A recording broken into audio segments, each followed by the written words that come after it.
For 80 years, the world has lived in the shadow of American power. Pax Americana has been an undeniable slogan. Until now. January 7th, 2026 marked a turning point in history when Washington consciously stripped itself of its status as the indispensable nation. Not because it was defeated in war, but because it chose to withdraw. Now, the empty seats at global negotiating tables are being filled by new powers. China is no longer standing still. Europe is being forced to grow up. And the big question? Are we witnessing the end of U.S. military supremacy? Here are 7 reasons why the world no longer views America as the ultimate limit of power.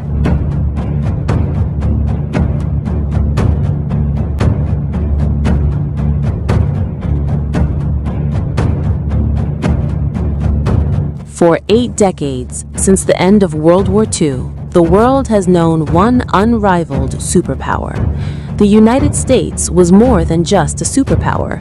It was the architect of global order, the guarantor of security, and the world's policeman whose word was always listened to. But in 2026, everything has changed. It wasn't because of enemy missiles raining down on Washington. It wasn't because of a foreign invasion.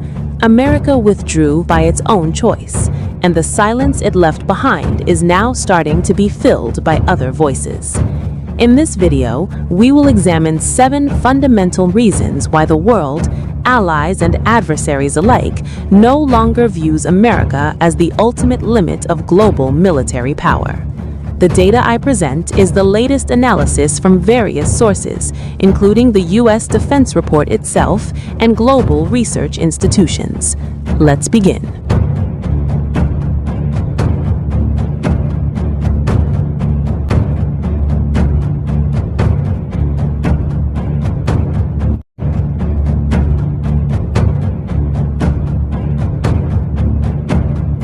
January 7th, 2026, a date that will likely be remembered as the end of Pax Americana. With a single stroke of the pen, the U.S. president signed a decree withdrawing from 66 international organizations and conventions. Not 1 or 2, but 66. From UN agencies to climate change conventions to regional economic commissions. What does this mean militarily? A/ES10/L27 has been adopted.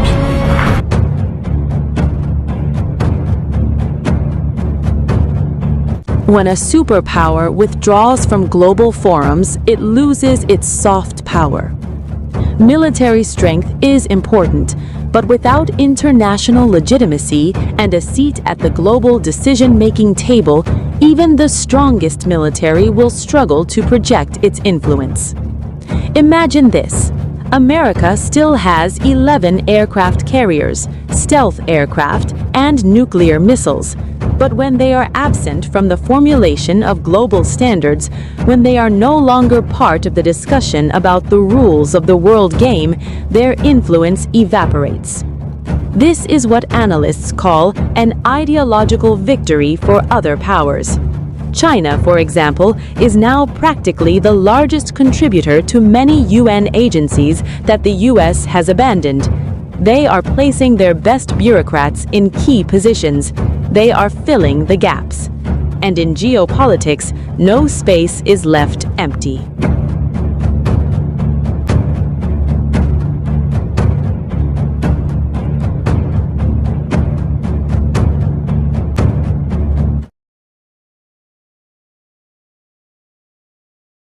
The second reason is more strategic and perhaps more worrying for U.S. allies.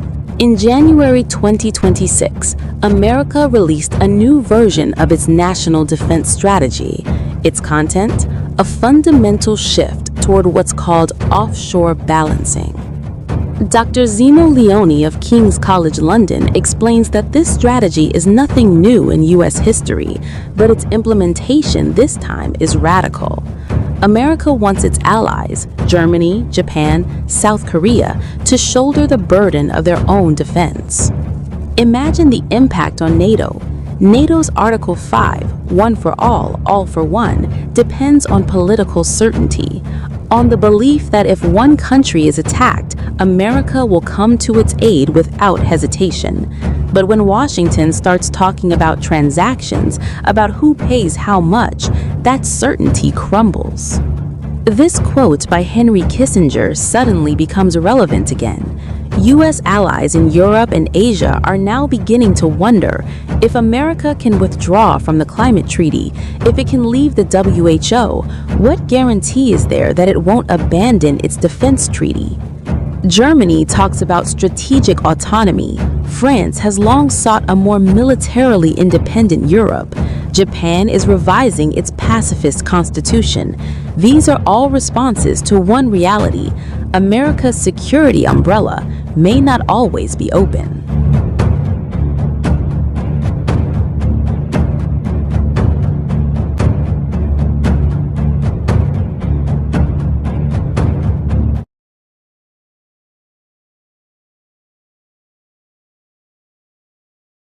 The third reason is perhaps the one the general public is least aware of, but the most crucial in the long run: the technological standards war.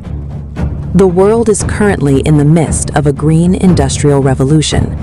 The future economy will be built on a foundation of low-carbon technologies: electric vehicle batteries, solar panels, wind turbines. Who controls this technology? China. But more importantly, who sets the global standards for this technology? When America withdrew from climate change forums, it handed the negotiating table to China.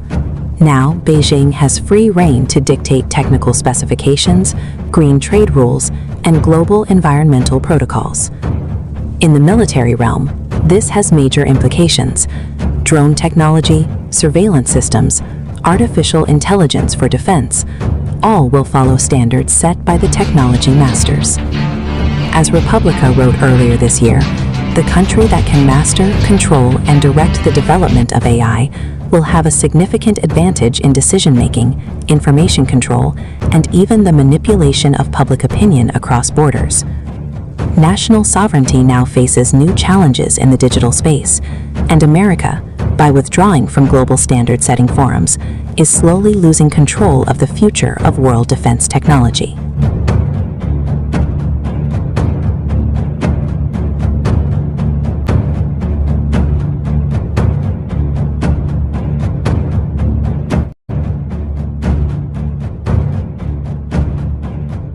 Let's talk simple math. America currently has a public debt of over $37 trillion. The interest payments alone approach the size of the defense budgets of other major powers. Every aircraft carrier deployed, every military base abroad, every military intervention, all are ultimately financed by debt. This burden falls on future generations. 2 decades of war in Afghanistan and Iraq have cost trillions of dollars, with questionable strategic outcomes. Instead of creating stability, these conflicts have drained resources that could have been strengthening the U.S. economic base at home. America currently has over 800 military bases in dozens of countries. This made sense during the Cold War, when the U.S. faced a single clear enemy. But in an era of multi-front competition with asymmetric enemies and diverse threats, it's an unsustainable burden. This economic exhaustion is also reflected in U.S. defense documents themselves. The latest version of the National Defense Strategy explicitly acknowledges that America can no longer carry the global burden alone. It needs allies to pay. And when military power depends on loans, on debt that continues to accumulate, then its foundation is fragile.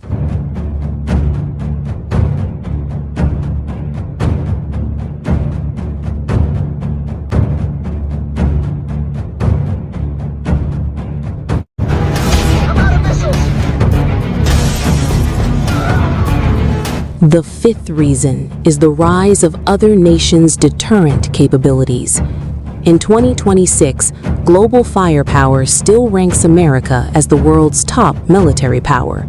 Russia is second, China third.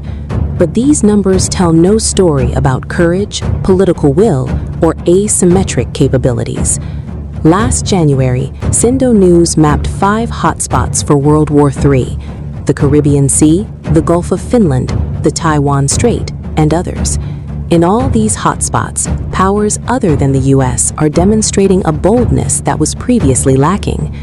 In the Caribbean Sea, Venezuela, a small nation pressured by the US for years, is still holding its ground. In the Gulf of Finland, Russia continues to maneuver at NATO's doorstep. In the South China Sea, China's territorial claims have never abated. Even when America demonstrates force, as in the kidnapping of Venezuelan President Nicolas Maduro earlier this year, the international response is widespread condemnation. Unilateral actions that might have once been tolerated now draw protest. Republika noted that this incident actually reinforces the need for other countries to have their own deterrent forces. North Korea is growing more confident in its nuclear program. Iran continues to develop ballistic missiles. The logic of deterrence is, without adequate military power, we will be easily pressured and intervened.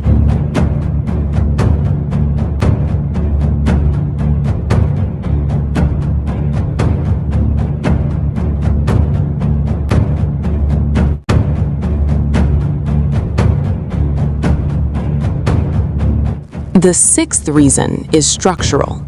The world is moving toward a multipolar order. For 30 years after the Cold War, we lived in a unipolar world. One superpower, the rest followed. But that era is ending, not because America lost the war, but because other powers rose and America itself chose to withdraw. China is not only growing economically, they are building a highly effective diplomatic infrastructure. They are not trying to destroy existing international institutions. Instead, they are taking control of them from within. The BRICS are becoming more relevant. South-South cooperation is strengthening. Countries that were once non-aligned now have more options. They no longer need to bow to US pressure because they have alternatives. For US allies themselves, this is also changing the equation. Why rely entirely on America if China offers economic cooperation without heavy political conditions? In the Indo-Pacific region, countries like Indonesia, Vietnam, and others are pursuing a truly independent and active policy, taking advantage of all sides without being tied to any one power. A multipolar world means no single country can dictate the rules of the game, and for America, accustomed to being the center, this is a difficult adjustment.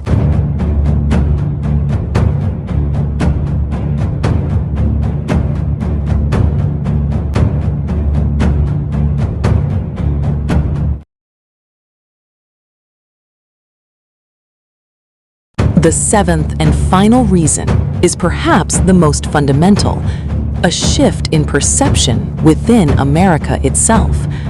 The American people are tired. They look at our aging domestic infrastructure, our insecure borders, and the opioid crisis and ask, why are our taxpayer dollars being sent to protect Europe or Asia? Why must we be the world's policemen? The 2026 edition of the U.S. National Defense Strategy explicitly states, "We recognize that America has neither the obligation nor the need to carry the burden of global action alone." This isn't just rhetoric. It's a formal admission that the era of the indispensable nation is over, that the American public no longer supports a costly global role with unclear rewards. Donald Trump and his supporters talk about America First, not as a campaign slogan, but as a foreign policy philosophy. And whether you agree with it or not, it's clear that this philosophy has had a profound impact on how the world views American power. When a superpower itself begins to doubt its global role, how can others still consider it the ultimate limit of power?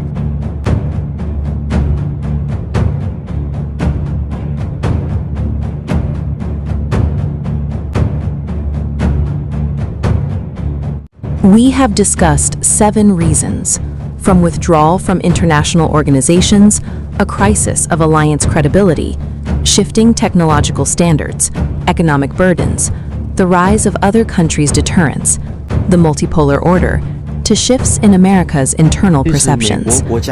Does this mean America is no longer strong? Of course not. Militarily, the U.S. remains the leader in technology, personnel, and budget. But strength is not only measured by what you have, but also by what others believe about you. The world no longer believes that America is the sole arbiter of the future. The world sees the empty seats the U.S. has left at the global negotiating table, and the world sees who now sits in those seats. China understands this principle well.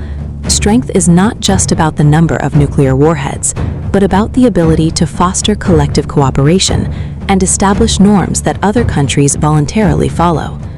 This is the geopolitical reality of 2026. Not the end of America, but the beginning of a world where America must share the stage. A world whose rules are still being rewritten. And all of us, you, me, our country, will live in this new order.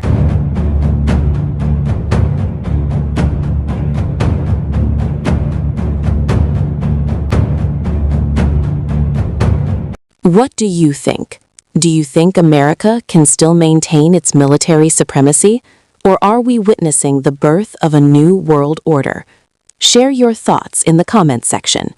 Don't forget to like, subscribe, and share this video with friends who enjoy geopolitical and military analysis. By subscribing, you will receive updates on other recent analysis videos. Thanks for watching. See you in the next video.